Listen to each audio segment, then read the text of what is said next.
name is Evan, and I'm here to say algorithmic drumming is really cool in a major way. Okay. Hey stalkers, Evan here with a update on just sort of the cool new feature added in Reason 11.2 Algorhythmic Drummer. Also, obviously here to show off my rap skills. I know if you want to leave a comment, like if you think you've got better skills than me, bring it. But I think I just showed that I got the heat and the fire. So I don't think you should even step to me in the comments. But if you're going to, bring it. So in this video, I just want to do some jams on this new algorithmic drummer BeatMap, which is included free in the Reason 11.2 update. I'm going to do a future video sort of digging deep into it, but on this video I want to show you actually some really cool uses, like how you can use this to create bass lines and leads, or really remix songs in awesome new ways, in addition to just showing you some ideas about how you can get a little bit more out of it as a drum player. But before we go any farther, I want to let you know that I have a free template for Reason 11. There's a link down below you can click. This is a mixing template. It's going to massively speed up your workflow when you start making and mixing songs in Reason 11. It's got everything you need already set up, from parallel compression to send effects to track colorings and all the great stuff you'd want.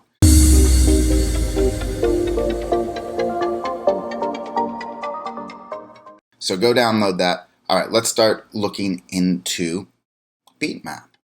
So it's a pretty straightforward device, and the first thing I think we need to do is just talk a little bit about what a player is. A player is a device that sits between an instrument in Reason and its mix channel, and it basically directly sends MIDI data to that device. It does not use cables to do it, unlike everything else in Reason, though. It just sort of automatically plops on, I believe is the technical term, and sends the MIDI data. And so in the case of drummer, it's setting 8 pieces of MIDI data. Notes at C1, C sharp 1 through G1. And so that means that this is giving 8 notes of data, but in a scale: C, C sharp, D, F sharp, E, F, D sharp, and G do not a beautiful scale make. But there's ways of working around that, which we're going to get into and show you how you can fully unlock the power of some advanced features in BeatMap. But as a basic thing, what it does is it basically will trigger these 8 notes in various patterns that sound like drums. So if we hit run, the lights show you what's coming up. You can change the rhythm by moving the beat map, or by increasing the density. You can also change the rate, add some shuffle,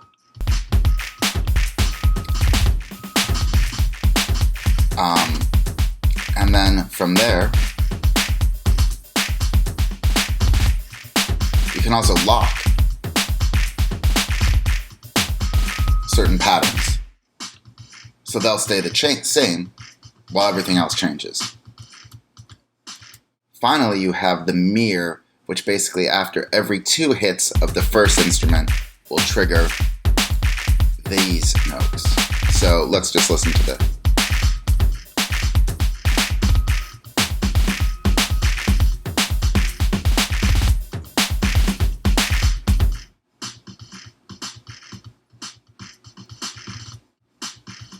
So in its simplest form, this is just kind of a cool drum machine, and you can really get patterns easily. You can set up fills by messing with the density, lock it all around. It's a good song starter. It's fun. You've got all this CV data in the back so that you can have the fills kind of automate. You can have the movement and the pattern evolve. You can also trigger other instruments with it. But now let's talk about some of the more fun and interesting use cases.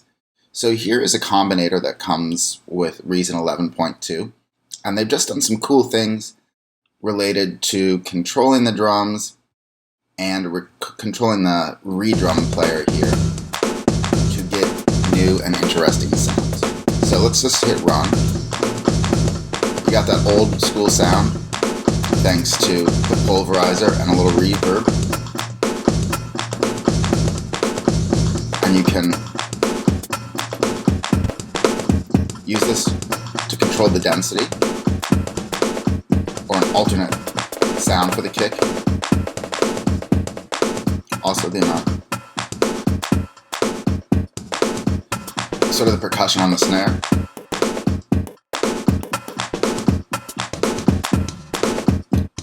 Hi-hat pitch. Let's drop the kick.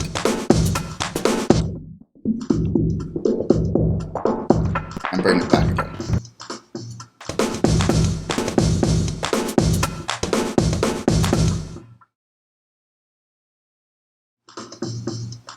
Okay, so I think this just shows some of the fun things that you can do, especially if you had advanced automations. Like you could, what I wanted to show you is, so on the kick trim here, if we go to the programmers,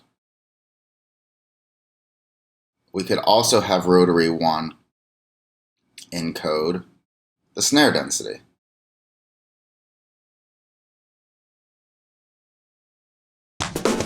And so like you can do double fills with this, right? So now they both should be going.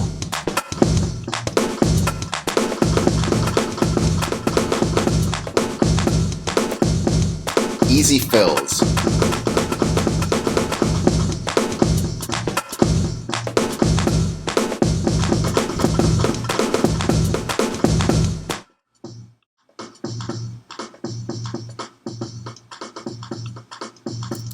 And so lots of fun and interesting ways of making it so that this is more than just playing a simple beat.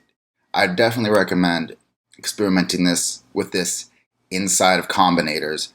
And maybe you can even add some of the mirroring parts, as you could also have it so that rotary 1, for example, goes to the snare mirror velocity. But, oops, wrong section. But, you can have so that like everything goes off if you want. We're not going to go deeply into that, but just want to encourage you to really explore with this as a drum player.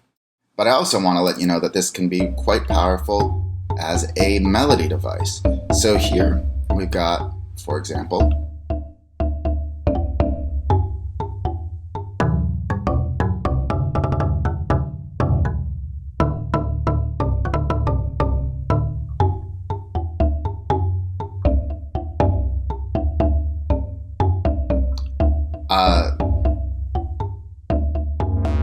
it plugged into a mallet.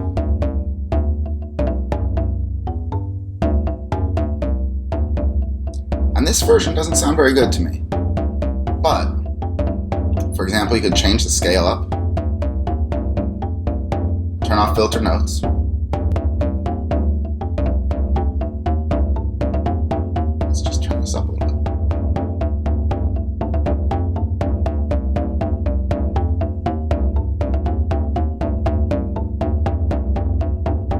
This could also be really useful, for example, if you had a bunch of timpanis for doing like war drums.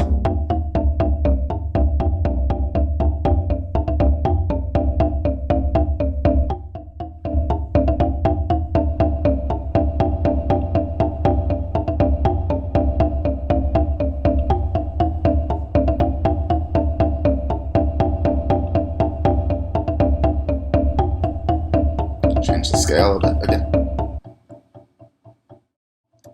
So here I'm using it on a multi-timbral device. In a second we'll hear it used on a monophonic device with legato and retrigger, and I think that sounds a lot better. It's sort of, you can get really cool bass lines and leads very quickly with it, and we'll do that next. So here we'll hear it on a lead, and again I'm running the beatmap through a scales and chords, so that the fact that you're playing just basically C through G chromatically doesn't sound awful. So I've got scales and chords. I don't have the chord function on. We've just got the scale part, and it's going into a Grammy. So let's listen to this.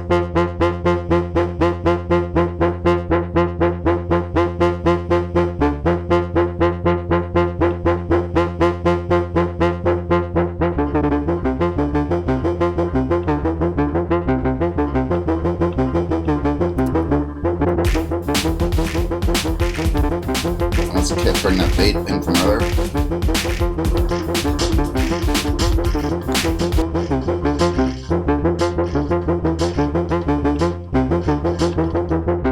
Actually, let's bring this one.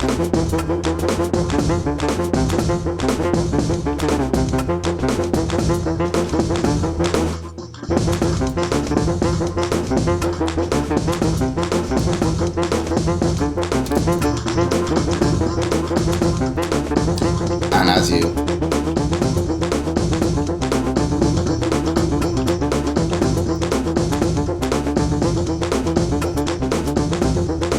there you go.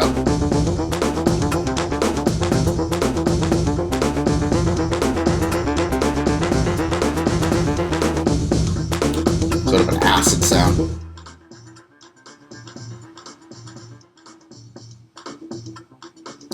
Or, you could replace it instead with let's go with a monotone. I think this method works just better with a monophonic instrument. And let's pop everything up an octave so you can hear it.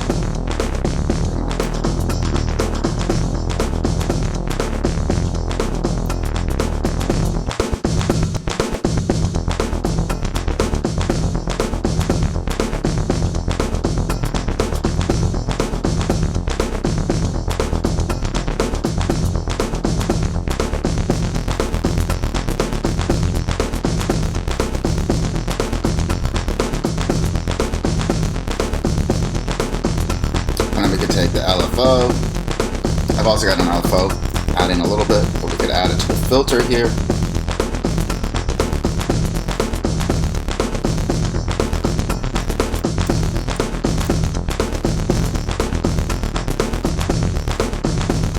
And as we move this around, the pattern should change up a little bit.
Change the scale.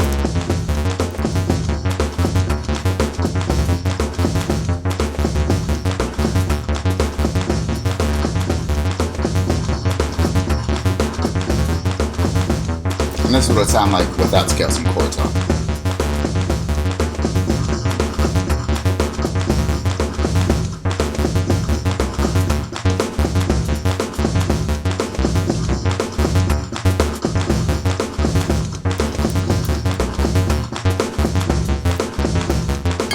So I think you really need scales and chords to get you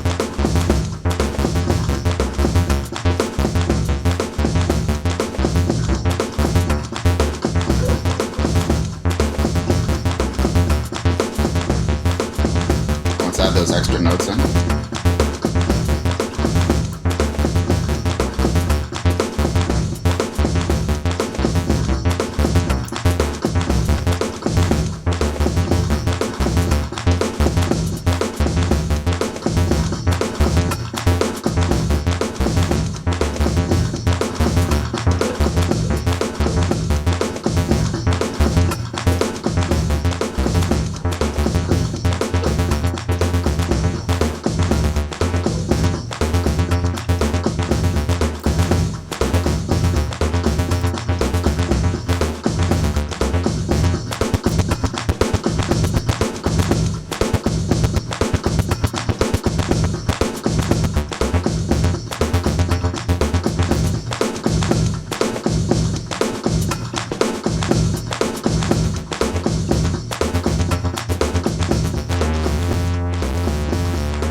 So there you have it. I think BeatMap, the algorithmic drummer, can be a lot of fun. You can see how you can just use it to quickly start doing all sorts of cool, fun, creative things. This is, I think, is probably just scratching the surface, because actually I have one more thing I want to show you. I know, really. And this probably is my favorite use of it. Using it as a way of chopping up samples. So I've used Serato sample here, and I've taken a song of mine and just sort of inserted a bunch of random chops.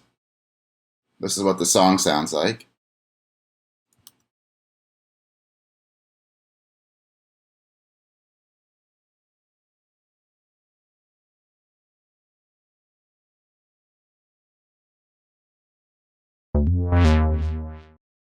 Anybody? Bueller? Alright, so this is what the song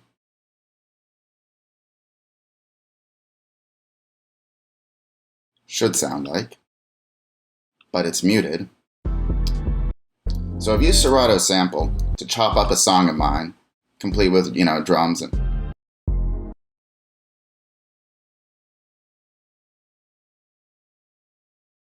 just random chops, and I put it in mono mode so that only one slice at a time is being triggered. And so now let's listen to this. If we've got these 8 notes mapped to different parts, different samples basically. So quarter note,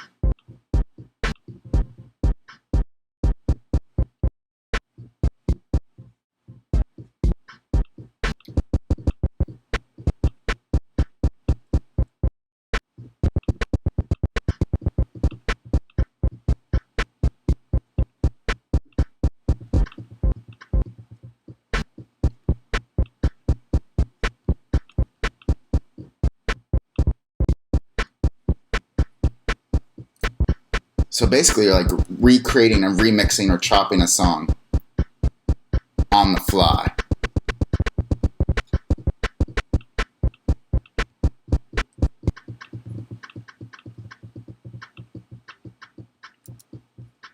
And probably what I'd want to do here is create a combinator.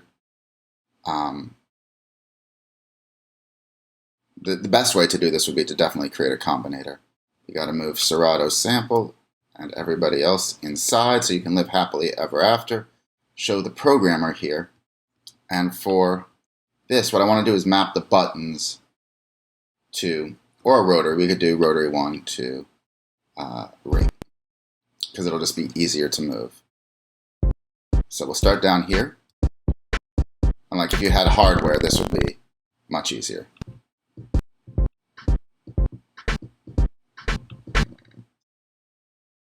And we don't need to go to 164.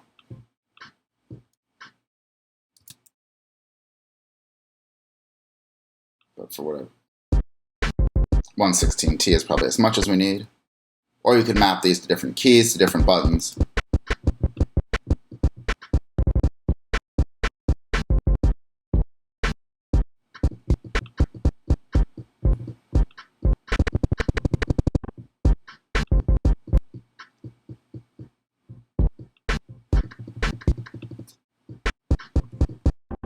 And 116T is already too triplet is too much.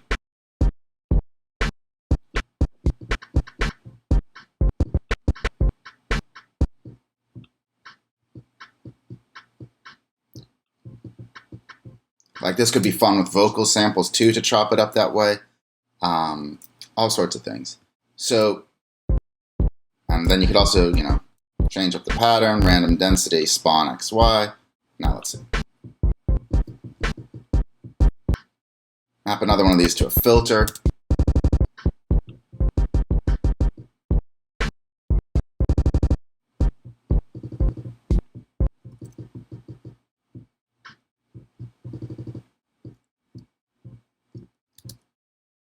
So, like I said, the possibilities are endless. I think I'm going to have a lot of fun playing with Algorhythmic Drummer. I really hope this video inspires you to get started using it. I think the possibilities are pretty much just limited by your creativity. So if you've got any other cool uses of Algorhythmic Drummer, please leave a comment down below. I'd love to know how you're using it in the past day, or any ideas you might have for how to use it. I'll be making more videos about Reason 11.2, so please be sure to like and subscribe. Also, don't forget to download that free Reason 11 template. It's going to streamline your mixing, make it faster, and sound better.